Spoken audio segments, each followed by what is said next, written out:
All right, this is MMA Canada coming in your life, and we've got a installment of Samurai MMA coming up. It's their 10th event, and it goes down on June the 21st.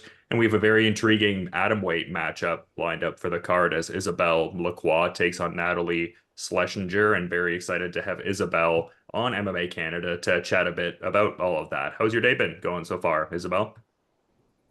It's good, Dylan. Thanks for having me yet again. It's always a good time chatting with you. I think this is our third interview, so I'm pumped to do it again. Yeah, day's been good. Just came back from training, having my tea, and lunch is next. So I'm looking forward to that. Yeah, and some big, levels up recently from what I was seeing. I saw you got to that purple belt level in BJJ, so big congrats there. Thank you. Yes, that was super exciting. I love, I'm just in it for the journey. So I'm here to learn and evolve and practice and inspire other people. So it meant a lot to get my purple belt.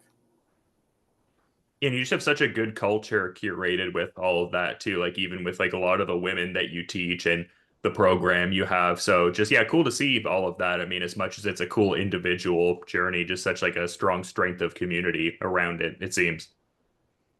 Yeah, it really is an individual journey. Like when it comes to the martial art path, um, it's really, personal to the person who comes. Like I've had so many girls that come and train in my women's program for so many different reasons. But it's nice that we can all come together and just like be there for each other on the mats and support each other and grow and have those good days and those hard days together. It's really nice. Yeah, no, it's great to see for sure. And yeah, just a great sense of community. And you were on the last Samurai event. And I mean, that kind of post-fight sentiment sort of echoed through your Instagram post, just thanking so many people who built up the skills leading into that particular fight. Like, what were your overall thoughts on that fight you had there in February where you got the unanimous decision win over Justine Pride?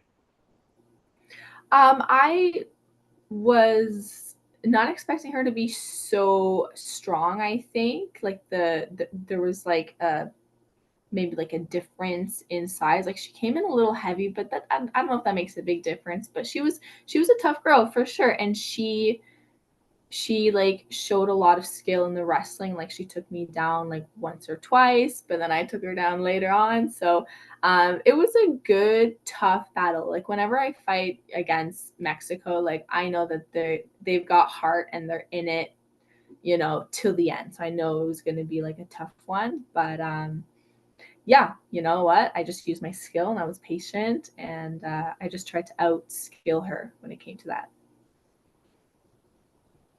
Yeah, no, I hear you, and just a cool experience to get to fight for Samurai. I would imagine, like, I feel like they've really established themselves on the Canadian scene with what they're doing and everything like that. So it must be cool to have gotten like that subsequent offer kind of locked in for this next installment of the Samurai MMA series. Yeah, so far my experience with Samurai has been one of the smoothest transitions. They like honestly, like working with the promoter Daniel, he's super nice and kind, and he's really helpful, and he works like one on one with a lot of the fighters, and he pretty much runs the show. So like honestly, it's one of the best promotions in Canada, if not the best. But yeah, I love it with Samurai. They take good care of me. They take good care of my opponents, and they really like show what it means to be a true martial artist. It's not just about fighting at the end of the day. It's about like supporting each other and having everybody grow and have a space to evolve. Yeah, for sure. And I feel like it kind of varies between fighters that I talk to with these kind of outside factors. Like, just I guess I bring up the fact that it's broadcast on UFC Fight Pass now. Like, I feel like some fighters look at that as almost like representative of career growth or a chance to, I guess, galvanize oneself under brighter lights, whereas some people don't really factor it in. They're kind of like, oh, I'll fight, wherever, and my mentality is going to be the same in a linear kind of way in a certain sense. Like, how do you kind of look at that component, just it being on UFC Fight Pass and all? Definitely exciting. I think it's definitely it takes the promotion to the next level, and it helps the fighters to be broadcast at an international level. It helps with us like on our personal side of things when it comes to like sponsorships and just overall exposure for everybody. I think it's really good, and it's a good thing for Canadian MMA as well to have Samurai on Fight Pass along with Unified. Yeah, and it just seems like you have a great team all around you. Like I talked about the team that surrounds you in terms of people that teach you the physical techniques and stuff like that. But the last time we were talking, shouting out your manager, Alex Caporicci with KO reps. I mean, he's a guy that's been in the scene for so long as well. So yeah, it just seems like on a number of levels, you have like this great team around you as you're on your journey and all. Yeah, we're the dream team, and it starts with us, like in the cage, but honestly behind the scenes, like we really have a stacked team, and everybody who's like guiding us and showing us the ropes, like they've done it. Like our MMA coach Sid Barnier is Sid Vicious. And if you don't know who he is, then you're just, you're sleeping under a rock. But he's another one who's like done it. So he's a great one to like take us and like show us the ropes. Same with Krujo Marshang Tipping in Stratford. He's fought pro so many times, MMA and Muay Thai. Crew Chris Q, we've got a good team behind our backs. Yeah, for sure. And I mean, compounding that even further with just, well, I mean, I guess like I'll probably touch on that a bit later. I guess I'm kind of tying it back into the belt upgrade recently in jiu-jitsu. And you talk about the composure you had in your last fight that really translated well and implementing the technique. I mean, for so long, you were always so decorated in like Muay Thai and K1 style fighting. So just to have that growth and the grappling end of things, like how much does that inform the composure and implementation of technique, because now you can express it in so many different areas at such a strong level. Yeah, I mean, like I said, like I'm in it for the journey, and I'm in it to improve myself inside and outside of the cage. But yeah, more specifically, like I just want to be good everywhere. Like it's simple. I show up every day, and it's just about being 1% better, and I'm gonna have bad days. I have those too. I'm human, but that's what makes MMA so fun. I never get bored. There's always so much to work on, and I just always try to have like a humble approach to training, while still like pushing myself and setting goals within Brazilian Jiu-Jitsu, wrestling, cage work, striking, Muay Thai, clinching, weightlifting, my cardio and my running, and all the above. So it's just I try to enjoy the journey and just like be in it for the long run and just try to be better. And it seems like you're getting that journey documented as well. Like I understand a local film crew has kind of come through and you're now part of like a documentary filming kind of process. I'm really curious to get some additional thoughts on all that and everything. Yeah, for sure. That was a really cool opportunity. So we just wrapped up filming, and it just had its first premiere at the Kitchener Waterloo Film Fest. So it was a local film crew who approached me, and they had done a video on my teammate Jordan Texan. They did like a short film on him, but this was going to be like their final project. So they approached me to do like a longer documentary where they like come to the house, and they wanted to see and capture like how do we juggle it all? Like, how do I do the fighting, the coaching, the mom life, the wife life, like all the above? So, yeah, they came and they were part of my life for like a few weeks. I think we did like about 2 months of filming at the gym, on location, at the house with my daughter. So, they interviewed my family. My mom was in there. It was a really good film. In 20 minutes they captured as much as they could, talking about like my past and like what brought me into it. Um, and we had some teammates on there talking about like my upbringing as well in the gym once I got in, and just kind of like the past, present, and future, like looking at me as a whole.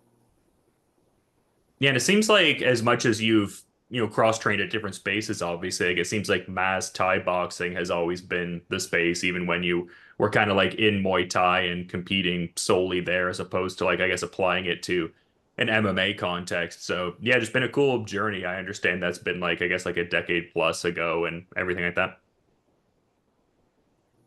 Yeah, really, it really has been. And, I've been at Mass since day one, um, which is rare to come across these days, but we're very, very lucky and fortunate to have the connections that we do. So everywhere that we do go, it's within Mass, or like it's an extension of Mass. Like we're Team Henzo Gracie, as I'm sure you know. So Pack Hooligan is our connection to like the Henzo Gracie affiliation, which affiliated us with the Submission Academy in London, where we train under Steve Poulin as well. And then, yeah, Sid Barnier and Crew Joe, students of my crew, Chris. Yeah, so it really, like Muay Thai and martial arts, like really taught me a lot about like lineage and like honoring the people before you and like showcasing that into your everyday training and into the fight.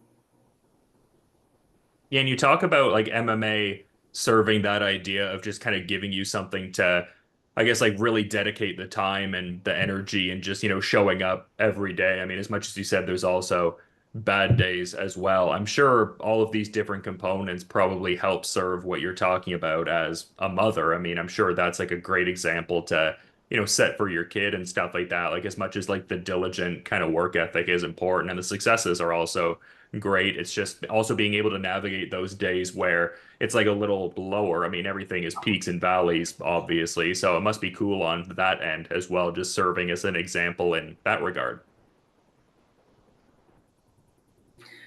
Yeah, I think, like when those bad days come, I think you just gotta just take it easy on yourself and like not beat yourself up too much, because like it is a hard thing, like to fight and compete. Like you're literally practice fighting every day, and that can weigh down on the body and the soul and the mind. And you're gonna have just some days where you're just off.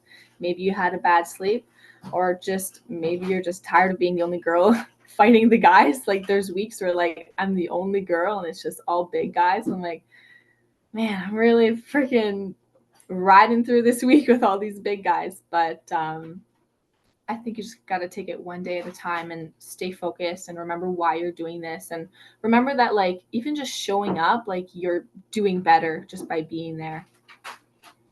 And it probably helps out tremendously being that your partner is also on a mixed martial arts path and is immersed in the lifestyle. Just like that understanding of all of these different components must be like invaluable to kind of have that at home as well. Yeah, as he just walked in.